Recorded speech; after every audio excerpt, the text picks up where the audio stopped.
The Cold Snap update for Arc Raiders dropped yesterday, and with it came a handful of noteworthy adjustments. From a new event and project, to a new map condition, to updates to blueprint spawns and weapon and arc tuning, a lot came with the update. But one additional piece that came with it was the inclusion of 6 new quests to complete that grant you certain rewards that maybe you want those rewards, maybe you're a completionist and you want to finish all the quests. Either way, today we're running down the new quests and how to complete them. This is a sort of amendment video to our all quest guide that we put up a week or two ago that there's still 66 other quests to be conscious of in the game if you want to check those out and complete all of them. We'll have an annotation on screen for that, but for these newer ones, this is how you do them. Drop your thoughts down below, drop a like if you enjoyed the video, and make sure to subscribe for more Arc Raiders and other FPS content. I'd love to have you in the community, but for now, let's get into it. So first, you end up having 3 different quests right up front available to you with this update: a toxic trail, the clean dream, and paving the way. First, a toxic trail. Similar to the source of contamination quest from earlier in the total number of quests, you're returning to the same barrel and water catch at the edge of water treatment on dam. For this, you, similar to the source of contamination, first must simply go into the vicinity of the barrel and the water buildup that's there, but this time, you're gonna have to expand your search a bit further than just that basin at the edge of the building. Previously, that source of contamination, everything was done in that like 5-meter radius here with this. But once you've gone in there and you've like sort of inspected it, once there you're looking for traces of the barrel's origin, that being in the swamp. Now, the swamp is a relatively big place, right? Well, what you're looking for is additional barrels, i.e. the truck carrying barrels. That's the barrel's origin that is mentioned here, the truck carrying more of them. From there, you have to go and take a photo of it by interacting with the area around the truck, and then you have to search the truck for the clues about the saboteur's identity. Now, this is still all in the same truck. In my footage, I make a cut here because I had to run back and grab some shelter from the cold in the event to reset my timer so I didn't lose any health. But in normal conditions, you can just stay right there, and all you have to do is interact with the driver's side of the truck, and you're good to go. Now, this does drop a spaceport warehouse key, but so far, it doesn't appear that that's connected to anything. It's just kind of a little bonus drop, I guess, at that point. It isn't explicitly required for any of the following quests. Then, the Clean Dream. This sees you trekking across Spaceport and Bluegate in a sort of 2-parter quest. The first part requires you to make your way into the lower tunnels underneath Spaceport. Near the center of the map, where I enter into because everything's kind of all in that same vicinity, is near the center of the map in the blown open entrance from topside. Be careful if you go that way. There are other entrances around that you can make your way through, but if you go that way, it's likely a hot zone with minimal cover from either Arc or players.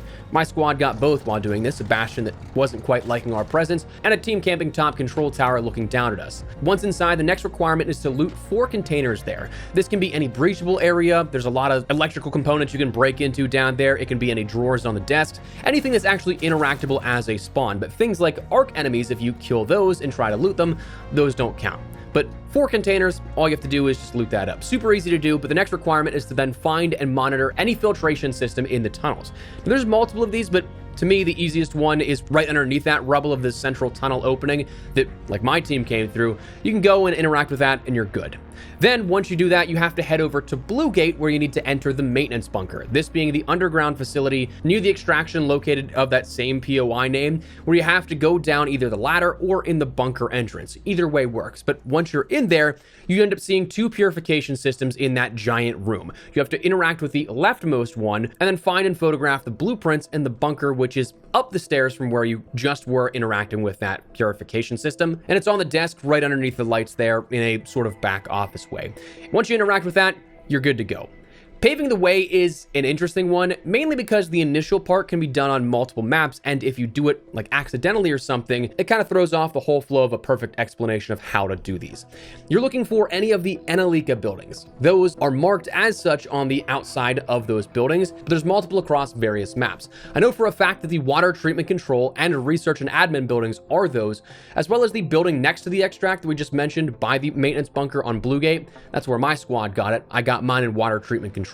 And then research and admin is pretty marked up with that as well. But once you complete this portion, it's not an all-in-one round quest, so you can't explicitly check which buildings count, unfortunately, so you're looking for just, again, any Enelika building mentions. The second part, you're looking for a notice board with a note from the researcher on it, which again, should be in any one of those buildings on the same ground floor of those buildings. But for the same reasoning, you wouldn't be able to sort of interact with them until that step, nor can you backtrack to check to see all of the locations unless they ping as a quest item as as some others do. But interact with that, and then your task is then going to Buried City to reach the top floor above the Convenio in Piazza Roma. This is just the top floor of the apartment building across from Grandioso Apartments, so you can either enter this from the building itself or from the roof access to the building next to it.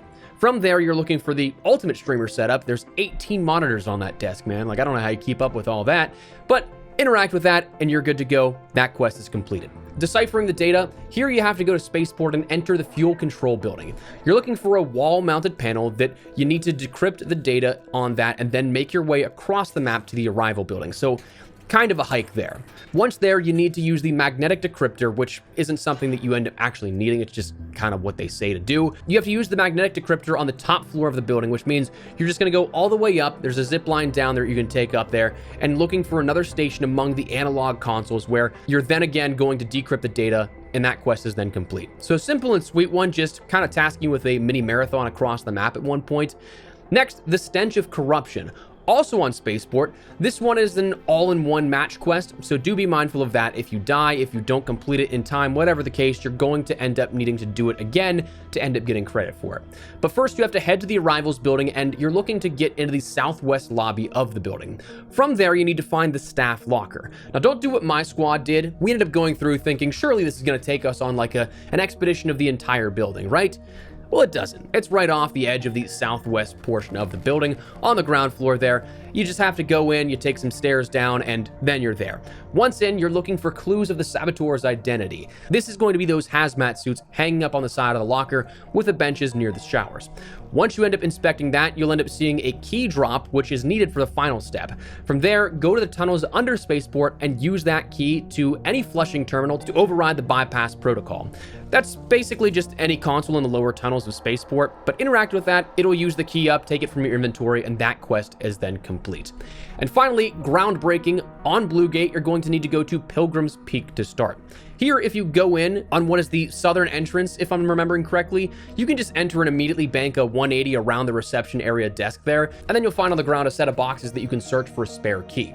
Fun notice here with this is that this apparently drops multiple keys for yourself and your squad mates. I assumed it was only a one and done thing for interacting with it, as other quests that required an interactable picked up item would be, but it apparently drops here for your entire squad, which is definitely nice. So number one, potentially meaning that individual items dropped after this update from quests can be applied for all players involved, which would be hugely beneficial for those that are trying to knock out quests together, because there are a few quests in the mainline 66 quests from launch and the initial Stella Montis launch that do require you to actually take items and extract with those. So if there's multiple that each of those players can get that's huge. And number two, there's now a fail-safe, at least for this and potentially some other quests, that if you do somehow die with the granted key that is given to you from the trader going into the match, if you die before reaching that specific quest objective, you don't have to just aimlessly search for one of those keys again. You just get it from the quest itself. So both good changes if that's how that's shaping up to be. But after you end up getting that key, you're going to go down the hall to open the communication tower, and once in there,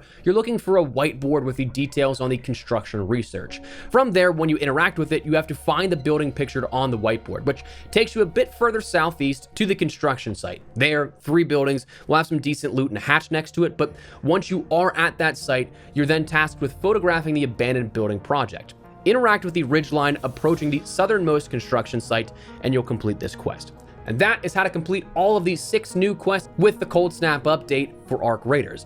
Now, one thing to bear in mind is that there is a reset coming in a few days. As of recording this and publishing this video, the expedition window did just open up for the first expedition of Arc Raiders, meaning that in a few days on the 22nd, players who have opted into it, it is optional, will have all of their progress wiped, including quest progression. So it's quite possible that if you're like me, you like to do these and get them out of the way, you're probably going to be back here doing these again at some point next week or so.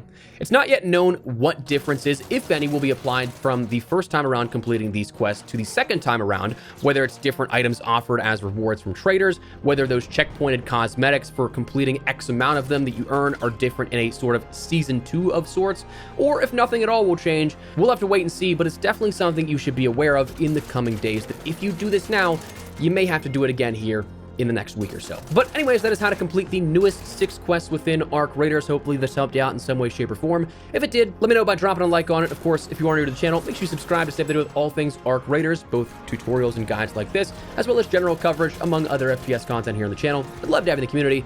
But for now, thanks so much for watching. Mine has been Espresso. I'll see you later. Take care and peace.